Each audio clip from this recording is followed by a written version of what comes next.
ونصلي ونسلم على رسوله الكريم اما بعد. حاضرین محترم، اللہ رب العزت کے فضل و کرم سے آج تیسرا پارہ مکمل ہوا اور سورہ آل عمران شروع ہو چکا ہے.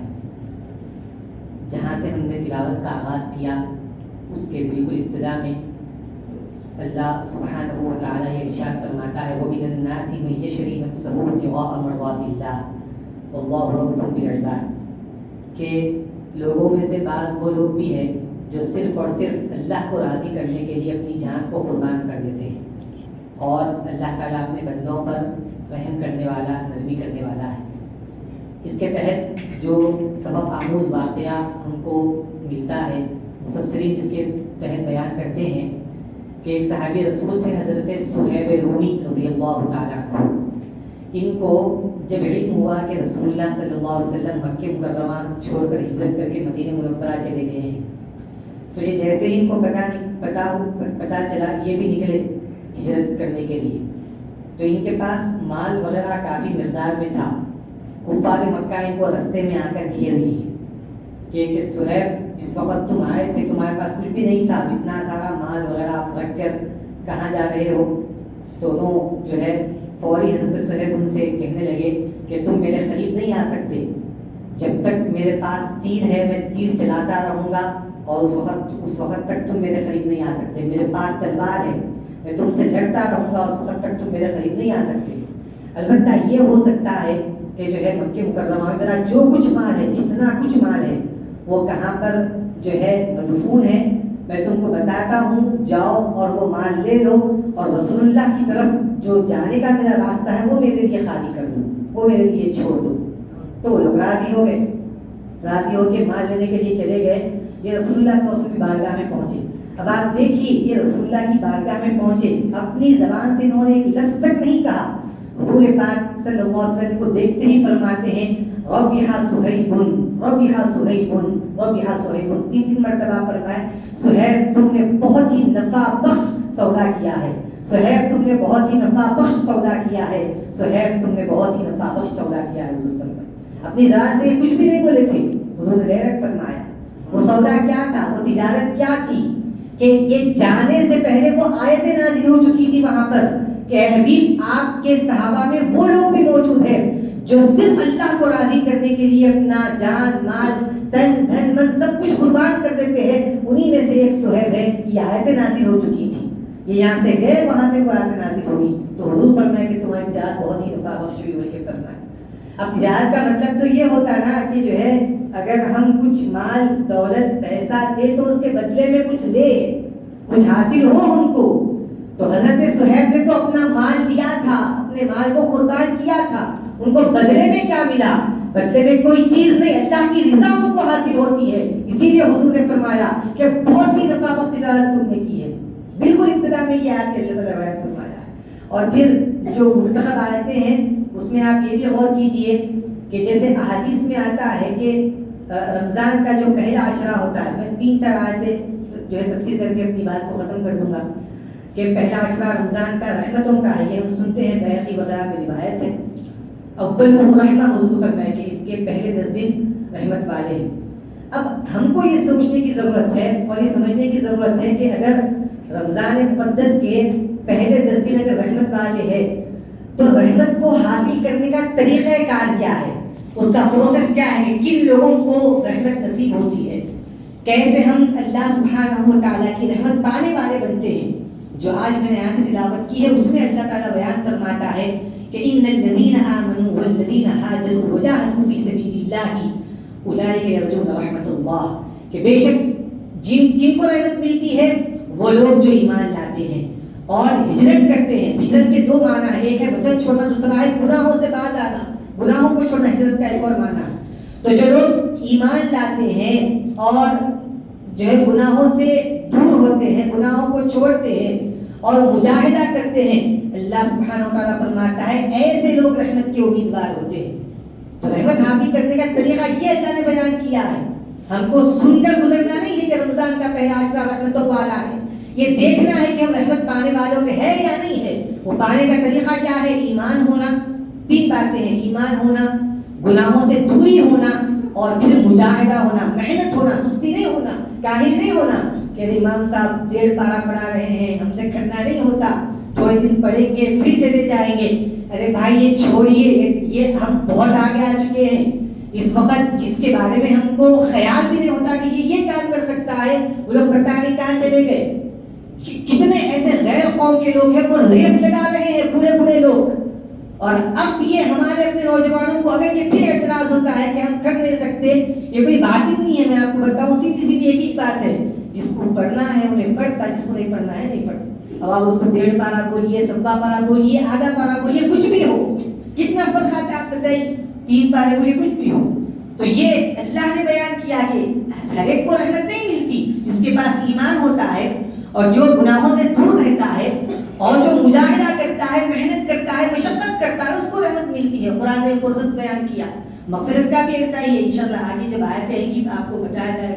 اور جہنم سے آزادی کے لیے بھی اللہ نے یہی طریقہ کار بیان کیا ہے. اگر یہ دو آیتیں ہوئی پھر ہم تھوڑا سا آگے بڑھے تو درمیان میں وہ بہت ساری تفصیلات ہیں جو آپ پچھلی مرتبہ بھی سن چکے. میں یہ چاہ رہا تھا کہ ہم ان آیتوں پر بات کریں جو پچھلی مرتبہ تفسیر نہیں ہوئی، جو گزشتہ جو ہم کریں اس پر جو بات نہیں ہوئی. میں ایسے آیتوں کو منتخب کر کے اس کی تفسیر بیان کروں، ایسا میں چاہ رہا تھا. اگر سورہ بقرہ جو ہے اس کے یہ 3 پارے کے آدھے حصے پر ختم ہوتا ہے اور اس کے تعلق سے یہ یہاں تک آتا ہے روایتوں میں کہ حضور پاک صلی اللہ علیہ وسلم فرماتے ہیں، کئی ساری روایتیں ہیں، آپ فرماتے ہیں کہ جو کوئی سورہ بقرہ کی تلاوت کرتا ہے تو سورہ بقرہ اس کے لیے کافی ہے فرمائے. اب اس پر بہت سوچنے کی ضرورت ہے. حضور کس کے لیے کافی ہے وہ نہیں فرمائے، کون سی بات کے لیے کافی ہے، کون سی حاجت کے لیے کافی ہے، کون سی ضرورت کے لیے کافی ہے، رسول اللہ نہیں فرمائے. بس اتنا فرمائے جو سورہ بقرہ پڑھے اس کے لیے کافی ہے. تو اس کے تعلق سے علماء فرماتے ہیں سورہ بقرہ ہر حاجت کو پورا کرنے کے لیے بھی کافی ہے، ہر شرارت کو دور کرنے کے لیے بھی کافی ہے. یہ آپ فرماتے ہیں.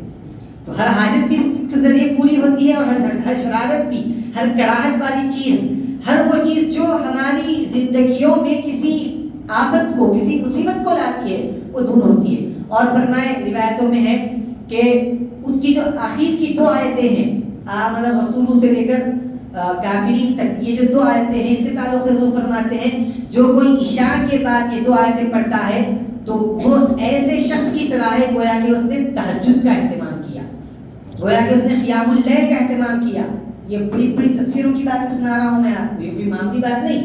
اب تہجد کی بالعموم مقدار کیا ہے جو لوگ پڑھتے ہیں 8 رکعت، تو 8 رکعت پڑھنے کے برابر ہے خالی 2 رکعت پڑھنا ہی نہیں بلکہ یاد کرنا چاہیے ہم کو. تو اس کو اس کے بعد سورہ آل عمران شروع ہوتا ہے اور اس میں جو ہے اللہ سبحانہ و تعالیٰ نے بہت ہی پیار بھرے انداز میں امت محمدیہ کے لیے خاص طور پر یہ اعلان کیا کہ دنیا میں کس کی تمنا نہیں ہوتی، کس کی چاہت نہیں ہوتی کہ وہ جو ہے عوام میں تو مقبول ہو، لیکن یہ تو ہر کوئی چاہتا ہے کہ وہ اللہ سبحانہ و تعالیٰ کا محبوب اور پیارا بندہ بن جائے. کون نہیں چاہتا کہ وہ اللہ سبحانہ و تعالیٰ کا پیارا بندہ بن جائے، محبوب بندہ بن جائے؟ کون نہیں چاہتا یہ؟ اس کے تعلق سے جو ہے قرآن مجید نے یہ بیان کیا قُلْ إِن كُنتُمْ تُحِبُّونَ اللَّهَ فَاتَّبِعُونِي يُحْبِبْكُمُ اللَّهُ کہ اگر تم یہ چاہتے ہو، تم جو ہے تمہاری تمنا ہے کہ تم اللہ سے محبت کرنے والے بنو. دیکھیے بات ہو رہی کہ بندہ اللہ سے محبت کرنے والا بنے. اگر تم ایسا چاہتے ہو تو قرآن کہتا ہے اس کا ایک ہی راستہ ہے، وہ ہے فَاتَّبِعُونِي، رسول اللہ کی تم پیروی کرو، حضور کی اتباع کرو. حضور کی اتباع میں جو عمل تم کرتے جاؤ گے وہ عمل کرنے کے بعد تم کو یہ دعویٰ کرنے کی ضرورت نہیں پڑے گی، تم کو یہ بولنے کی ضرورت نہیں پڑے گی کہ ہم اللہ کو چاہتے ہیں. اللہ فرماتا ہے اگر تم مصطفیٰ کی پیروی کرو گے تو تمہارا مجھ سے محبت کرنا تو ہے ہی ہے، میں تم سے محبت کرنے والا بن جاتا ہوں. یحببکم اللہ، میں تم کو اپنا محبوب بناتا ہوں. شرط کیا ہے؟ مصطفیٰ کی پیروی ہونا، اتباع ہونا. اب رسول اللہ کی پیروی میں آپ چھوٹا بھی عمل کریں گے وہ عمل خدا کا محبوب بنائے گا. حتیٰ کہ میں بولوں مبالغہ نہیں، حقیقت میں آپ کو بتا رہا ہوں، اگر آپ بیت الخلاء بھی جاتے ہیں اس طریقے پر جو مصطفیٰ نے بتایا ہے کہ بائیں پیر سے جائیں گے اور دائیں پیر سے باہر نکلیں گے، جانے سے پہلے دعا پڑھیں گے، باہر نکلنے کے بعد دعا پڑھیں گے، اور وہاں پر 3 مرتبہ استنجا کریں گے. کر کیا رہے ہیں؟ بیت الخلا کو جا رہے ہیں، لیکن یہ عمل رسول اللہ کی سنت کی وجہ سے اللہ کا محبوب بنا رہا ہے. حتیٰ کہ اگر آپ کسی سے مل کر مسکراتے بھی اگر ہیں تو وہ مسکرانے کی وجہ سے عمل ہمارا اللہ کا محبوب ہم کو بنا رہا ہے. کسی سے اچھی بات کرتے ہیں، اچھا بات کرنا بھی ہم کو کیا ثواب کی بات نہیں ہے. قرآن نے یہ نہیں کہا کہ اتنے نیکیاں تم کو ملیں گے، اتنا ثواب تم کو ملے گا، اتنا اجر تم کو ملے گا.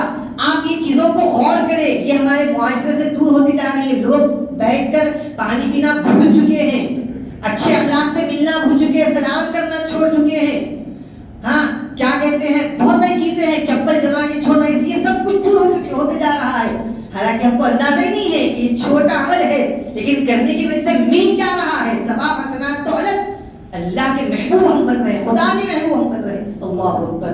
آپ اندازہ کریے، رسول اللہ کی پیروی شرط ہے بس. اب وہ پیروی میں کچھ بھی عمل کیا جائے وہ سیدھا ہم کو جو ہے خدا تعالیٰ کا محبوب بنا رہا ہے.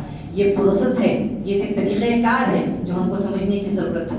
اور یہ چھوٹی چھوٹی چیزوں کے ذریعے ہم جو ہے اب مسئلہ کیا آ چکا کہ جو ہے اصل میں اللہ سبحانہ و تعالیٰ کا مقصود کیا ہے اور اس کی جو ہے مرضی کیا ہے، اس کا منشا کیا ہے، یہ سب کچھ اپنے ہمارے ذہنوں سے نکل چکا.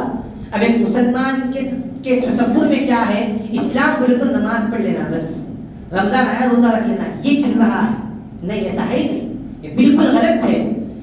بلکہ اب جو آخر میں نے آیت تلاوت کی اس میں اللہ تعالیٰ فرماتا ہے کونوا ربانیین. یہ سنیں آپ غور سے سنیں، کونوا ربانیین بما کنتم تعلمون الکتاب وبما کنتم تدرسون. اللہ فرماتا ہے جو تم لوگوں کو قرآن مجید پڑھاتے ہو اور جو تم خود قرآن مجید کو پڑھتے ہو، تم کتاب لوگوں کو کتاب کی تعلیم دیتے ہو قرآن کی، اور تم خود جو تعلیم لیتے ہو اس کا مقصد کیا ہے آپ کو پتا ہے.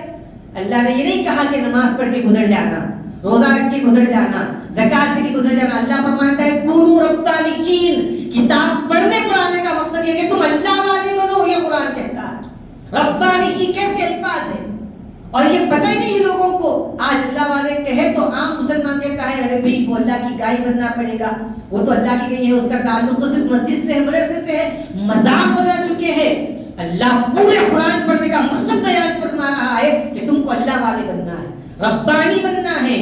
نمازی، زکاتی، روزہ دار یہ الگ عنوان ہے، اس کا پورا مقصد اللہ فرماتا ہے ربانی. یہ تم کو تو خدا والے بننا ہے.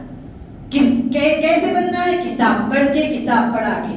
اب اس کو ایک مذاق بنا چکے ہیں، طریقت کو، شریعت کو، سب کو، کہ جو ہے یہ کوئی حقیقت نہیں ہے، یہ بس ایسے ہی چلتا رہے گا.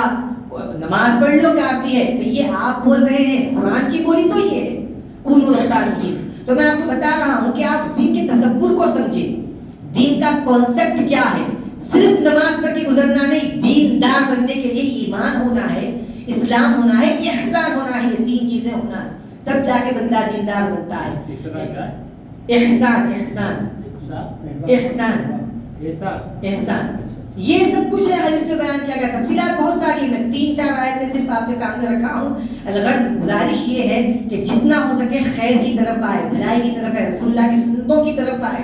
یہ سب اب ہم کو بولنے کی ضرورت نہیں پڑا. ایک مسلمان کو نماز سے بھی بولا جائے کوئی بات ہے، ہو ہی نہیں سکتا وہ. لیکن آج دین سے بالکل دوری کی وجہ سے، غفلت کی دوری کی وجہ سے، دین کے ہر عنوان کو نہیں سمجھنے کی وجہ سے آج یہ پوری جو ہے خرابیاں نظر آ رہی ہے. اس کو دور کرنا ہمارے ہی ہاتھ میں ہے. اللہ سبحانہ و تعالیٰ نے اچھا سیکھنے کا، سننے کا، سمجھنے کا موقع دیا ہے. بولنے بتانے والے موجود ہیں. کوشش کریں کہ ہم اپنا وقت اکثر مسجد میں گزریں. آپ اصل میں روایت سنیں کہ حضور فرماتے ہیں، ایک صحابی رسول صلی اللہ علیہ وسلم نے ان سے نقل کرتے ہوئے فرمایا کہ اگر لوگوں کو پتہ چل جائے کہ رمضان میں ہے کیا تو وہ چاہیں گے کہ پورا سال یہ رمضان رہے. ان کے فرمائے وہ ان کے ایمان کی، ان کا ایمان تھا، ان کا ذوق تھا، ان کا شوق تھا. تو حاضرین محترم اس میں تفصیلات تو بہت ہے، ہم مختصر طور پر اس کو لیے ہیں. اللہ تعالیٰ سے دعا ہے کہ مالک ہم نے جو کہا ہے، سنا ہے، کہنے والے کو اور سننے والوں کو اخلاص کے ساتھ عمل کرنے کی توفیق عطا فرما. اور ہماری تلاوت میں کوئی کمی کہیں رہ جائے تو اس کو اپنے فضل و کرم سے معاف فرما. رحمتک یا ارحم الراحمین.